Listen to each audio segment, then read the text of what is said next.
Jangan lupa like, komen, dan subscribe channel YouTube TVRI Bengkulu dan nyalakan lonceng notifikasinya.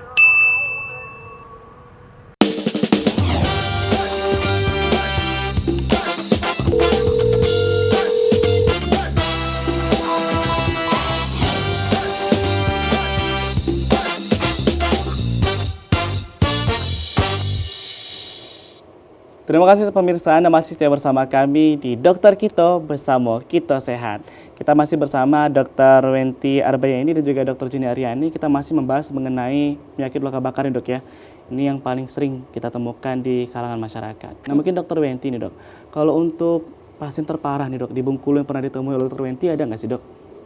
Oke. Sejauh ini mengenai luka bakar nih dok. Ya, kalau di Bengkulu sih saya belum ketemu ya. Cuman mungkin waktu saya koas di Medan itu pernah ketemu. Jadi seluruh tubuh ya. Kemudian dia sudah masuk trauma inhalasi. Jadi salah satu ciri trauma inhalasi adalah bulu matanya hangus, alisnya hangus, kemudian edema atau bengkak. Nah, itu biasanya di dalam pernapasannya, saluran pernapasan juga terjadi pembengkakan. Nah, itu kalau tidak segera ditangani akan menyebabkan kematian karena gagal nafas. Nah dok, misalkan dengan luka bakar yang sama gitu, terus penanganannya pada anak yang mungkin di usia 5 tahun terus sama orang dewasa itu sama nggak sih dok untuk penyembuhan dan penanganannya dok? Beda. Berbeda dok ya? Karena dari segi luasnya pun berbeda nanti. Kita kan harus lihat penanganannya dari luasnya, kemudian rumusnya juga berbeda untuk anak-anak. Berarti berbeda dok ya? Tentu kita bahas lebih lengkap lagi ya dok mengenai penyakit luka bakar ini. Mungkin dokter Junia boleh lanjut lagi dok? Kita lanjut ya. Oke, sekilas nih info Randy. Ternyata luka bakar itu penuh dengan hitung-hitungan ya dok ya. Tidak bisa sekedar, oh luka bakar di sini, diobati gitu, enggak. Kita harus ada hitung-hitungannya, luas tubuh, cairan yang hilang berapa, cairan yang harus kita ganti berapa, penanganannya, kedalamannya harus penanganan sampai ke kulitnya gitu, lapisannya apa, beda lapisan, kita beda penanganan. Oke, ini sedikit informasi, mungkin kalau saya jelaskan detail nanti terlalu berat ya. Intinya, untuk pemirsa di rumah, hati-hati, misal sekarang akhir-akhir ini banyak terjadi kebakaran.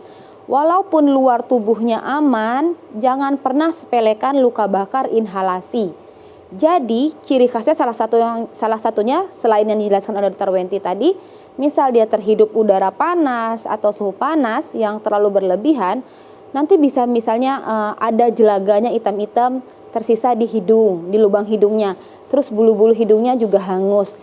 Atau rasanya sesak, bagian luar tubuhnya aman misalnya luka bakarnya sedikit, tapi kok napasnya sesak, bisa jadi dia luka bakar inhalasi, di dalam itu sudah bengkak, nanti bengkaknya itu bisa menutup jalan nafas, akhirnya gagal nafas dan bisa berujung dengan kematian. Itu karena menghirup asap tadi itu dok ya? Menghirup panas itu, udara panas, jadi luka bakarnya di dalam. Begitu, itu di biasanya saluran kita pernapasan. ketahui itu dok, dalam jangka waktu berapa lama sih dok antara waktu kita pertama kali mungkin ada kebakaran di daerah kita gitu untuk bisa terinspeksi gitu dok? Oke, untuk luka bakar sendiri, kalau dia luka bakar luar dibawa ke rumah sakit, pasti kalau dia kasusnya kebakaran, pasti dokter-dokter akan antisipasi luka bakar inhalasinya. Pasti kita akan nilai apakah ada atau tidak. Cuman kalau memang masyarakat di luar, kalau memang rasanya kok terpapar panas, rasanya sesak, itu perlu pemeriksaan lebih lanjut. Mungkin masyarakat di rumah tidak akan sadar secara langsung, kecuali memang ada luka bakar luar di tubuhnya sehingga dia datang ke fasilitas kesehatan. Begitu. Jadi wanti-wanti di rumah kalau memang ada paparan panas walaupun luka bakar di tubuhnya sedikit, jangan sepelekan luka bakar inhalasi. Begitu. Kalau ditanya apa sih kejadian yang paling itu ya? Berat, pernah ada luka bakar karena ledakan gas, itu seluruh tubuh, penanganannya lama, apalagi kalau ada penyakit-penyakit komplikasi lain, misalnya pasien dengan diabetes kah, atau pasien dengan penyakit lain kah, sehingga penyembuhannya pun kan terganggu. Daya tahan tubuhnya juga berbeda dok ya? Betul.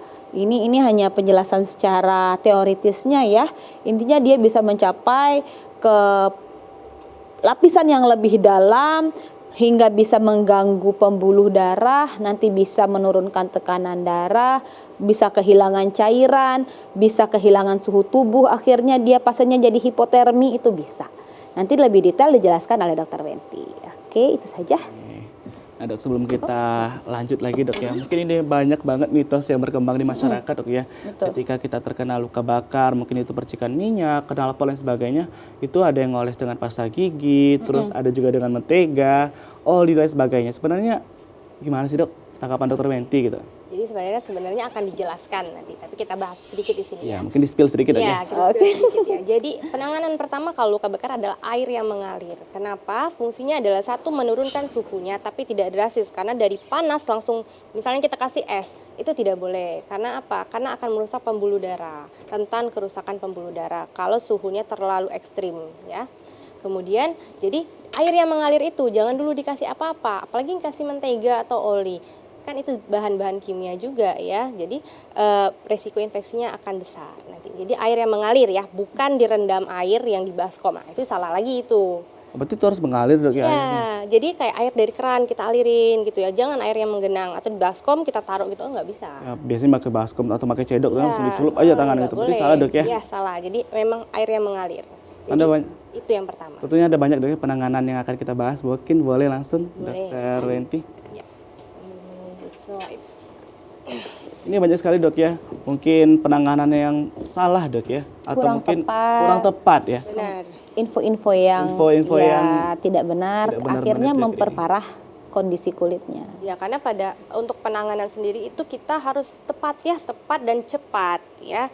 Jadi kayak trauma inhalasi itu dia udemnya itu bisa sampai 24 jam. Jadi kalau kita tahu dia itu ada trauma inhalasi, dia membutuhkan alat bantu nafas atau ETT, selang ETT intubasi, selang pernapasan itu, bantuan pernapasan harus segera. Karena apa? Kalau misalnya terlambat, dia akan susah masuknya karena sudah mulai membengkak, jalan nafasnya susah kita.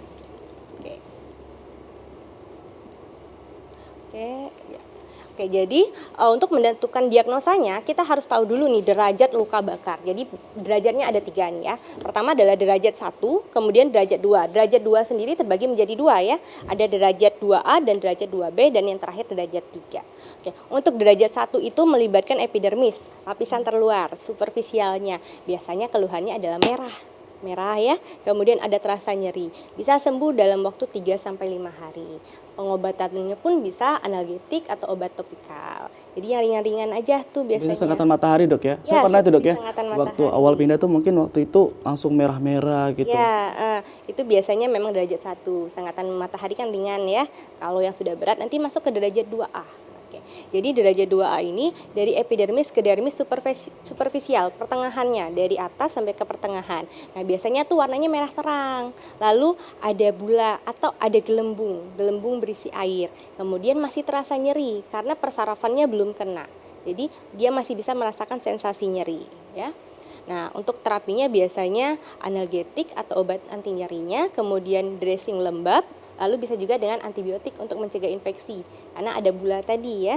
Nah itu kan dok ada gelembung air tuh dok ya. Ini paling sering masyarakat tuh dipecahin. Itu sebenarnya tepat nggak sih dok? Oke, jadi dipecahkan akan cepat sembuh, itu mitos. Itu dok ya? Ya, jadi faktanya adalah justru dipecahkan dia akan meningkatkan resiko infeksi. Jadi tidak boleh dipecahkan ya pemirsa ya. Kalau ada gelembung-gelembung kita kasih pelembab aja dulu ya, biar nanti kempes sendiri ya. Oke. Lalu bisa sembuh dalam 2 minggu ya. Nah, untuk derajat 2B ini lebih parah lagi dari yang 2A tadi ya. Kalau 2A tadi merah terang, kalau ini merah pucat dia, agak ke putih karena dia sudah agak ke dalamnya ya. Nah, ini bisa sembuh 3-8 minggu dan biasanya sensasi nyeri tidak dirasakan lagi karena sudah menyerang, udah kena persarafannya, jadi nyerinya udah nggak terasa lagi ya. Nah, bisa dilakukan eksisi atau skin graft ya. Nah, ini derajat 3 yang paling parah karena sudah sampai ke dalam sekali.